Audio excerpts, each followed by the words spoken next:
Ya Allah, manfaatkan ilmu kami, Ya Allah. Bismillahirrahmanirrahim. La tashab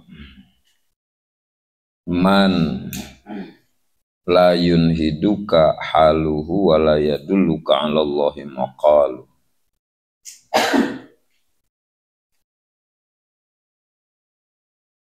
Berkawan sangat besar sekali pengaruhnya dalam membentuk kepribadian kita. Ulama berkata, at-tab'u yasruku tab'a.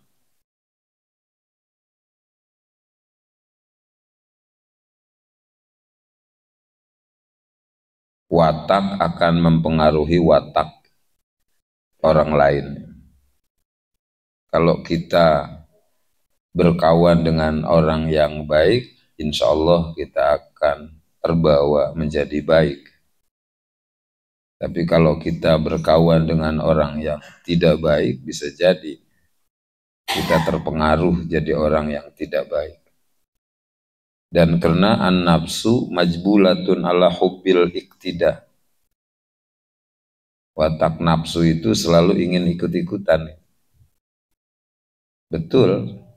Kalau kita setiap hari gaulnya dengan pejabat, maka nafsu kita jadi pengen punya jabatan. Kapan gue jadi kepala dinas nih?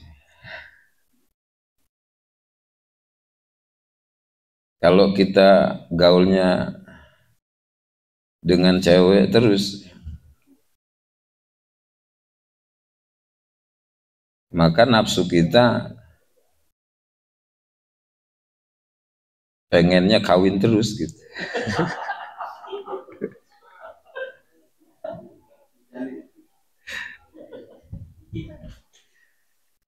Kalau kita gaul dengan anak-anak, maka nanti nafsu kita jadi kekanak-kanakan ya. Jadi besar sekali pengaruh. Terus kalau kita gaul dengan orang yang rajin, kebawa kita jadi rajin ya. Gaul kita dengan orang yang malas, kebawa kita jadi malas. Gaul dengan yang ahli ibadah, kebawa kita jadi pengen bisa ibadah. Gaul dengan orang yang tukang ngaji, ustadz kiai, dapat kita ilmu kan, dikit-dikit untuk kita amalkan dalam kehidupan kita sehari-hari. Makanya di sini Imam Ibnu Athaillah memberikan pengarahan. Kata Imam Ibnu Athaillah, la tashab, jangan kita berkawan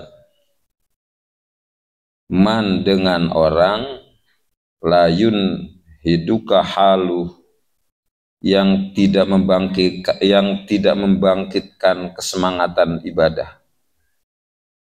Jangan kita berkawan dengan orang yang ucapannya tidak menunjukkan ke jalan Allah. Sekali lagi, la tashab man la yunhiduka haluh, jangan kita berkawan dengan orang yang tingkahnya tidak membangkitkan semangat ibadah kita. Wala yadulluka 'ala Allahi maqalu, dan jangan kita berkawan dengan orang yang ucapannya tidak menunjukkan ke jalan agama Allah. Kalau kita berkawan dengan orang yang malas ibadah, jadi kebawa kita malas ibadah. Walaupun awalnya kita rajin gitu kan, tapi karena kita gaulnya dengan yang malas ibadah, dikit-dikit kena pengaruh kita. Mau sholat, diajak ngopi kita kan, udahlah gampang, sholat zuhur masih panjang, mending ngopi dulu nih sama gua nih. Rokok Surya nih sebungkus gua kasih lo. Mungkin sekali kita nggak kena pengaruh gitu kan. Enggak lah, gua mau sholat aja. Nanti lama-kelamaan mah kena pengaruh juga. Kalau terus-terusan berkawan dengan orang yang seperti itu. Tapi kalau kita berkawan dengan orang yang rajin ibadah, diajakkan kita, ayo sholat. Mungkin awalnya kita alasan gitu, aduh, gue belum mandi nih. Tapi karena kita terus berkawan, ya, lama kelamaan insya Allah gitu kan, tersentuh hati kita. Mau ikut dengan mereka yang rajin ibadah. Begitu juga kalau kita berkawan dengan orang yang omongannya itu tidak menunjukkan ke jalan agama Allah. Yang diomonginnya itu cuma urusan dunia dan dunia dan dunia. Bagaimana kita mau kebuka jalan marifat kepada Allah kalau kita selalu berkawan dengan orang yang seperti itu? Setiap kita ngobrol dengan dia yang diobrolin dunia, yang diobrolin tahta, yang diobrolin wanita. Bagaimana mau kebuka jalan makrifat kepada Allah kalau kita selalu berkawan dengan orang seperti itu?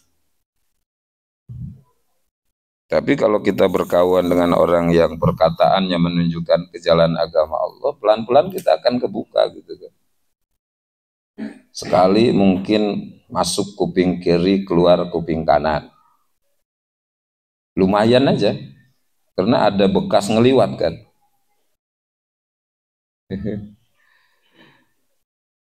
Ada bekas ngeliwat. Mana bukti bekas ngeliwatnya? Bisa ngomong kita kan, walaupun baru sekedar bisa ngomong, kata Kiai anu kayak begitu begitu. Itu baru ada bekas ngeliwat itu. Tapi lama kelamaan masuk ke dalam hati gitu. Sehingga hati kita punya keinginan untuk memperbaiki diri supaya bisa sampai marifat kepada Allah. Nah, buat kita yang sehari-hari disibukkan dengan usaha, disibukkan dengan kerja, nah di tempat kerja ya silakan kita bergaul gitu kan dengan kawan-kawan kita di tempat kerja.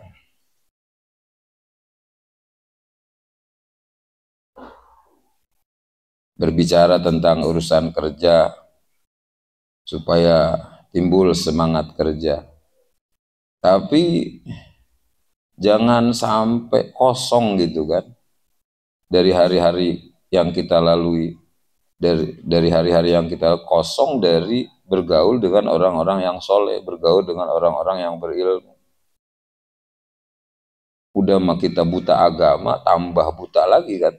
Tapi kalau kita menyempatkan diri lah, bergaul dengan orang-orang berilmu, dengan orang-orang yang soleh, mudah-mudahan pelan-pelan masuk ke dalam hati kita, sehingga kita punya keinginan untuk memperbaiki diri, itu perlu memperbaiki hati, seperti itu. Dan itu yang diperintahkan oleh Allah dalam Al-Quran, kunu ma'as shadiqin, berkawanlah kalian dengan orang-orang yang benar, dengan orang-orang yang benar.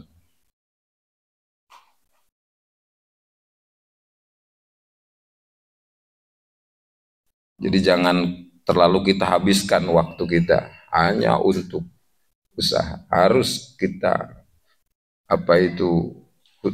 harus kita punya waktu gitu untuk bergaul dengan orang-orang yang soleh, bergaul dengan orang-orang yang berilmu, supaya kita kecepretan lah berkahnya itu, supaya kita nggak buta-buta amat gitu. Harus kunu ma'as shadiqin.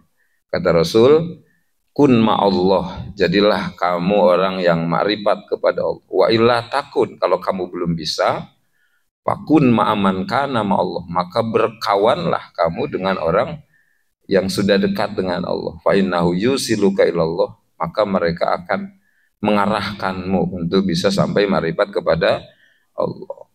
Seperti itu.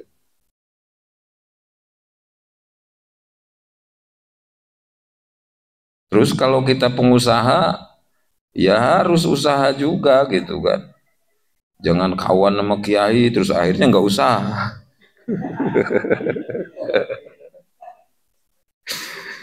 Jadi artinya ya kita harus bisa membagi waktu lah ya. Waktu usaha ya kita usaha, waktu ngaji ya kita ngaji, waktu ibadah ya kita ibadah. Sebaik-baiknya orang ada orang yang pintar membagi waktu.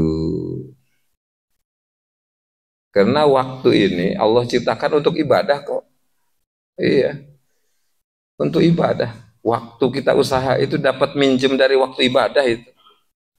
Ya, waktu kita istirahat, waktu kita tidur, waktu kita bekerja itu dapat minjem dari waktu ibadah. Namanya pinjaman, setelah selesai kan harus dikembalikan. Kurang ajar kalau minjem gak dibalikin kan. Setelah selesai kerja ya sholat, karena Allah beri kita waktu itu intinya untuk ibadah. Iya, ya ibadah-ibadah lainnya juga. Nah seperti itu. Wallahu a'lam bishawab.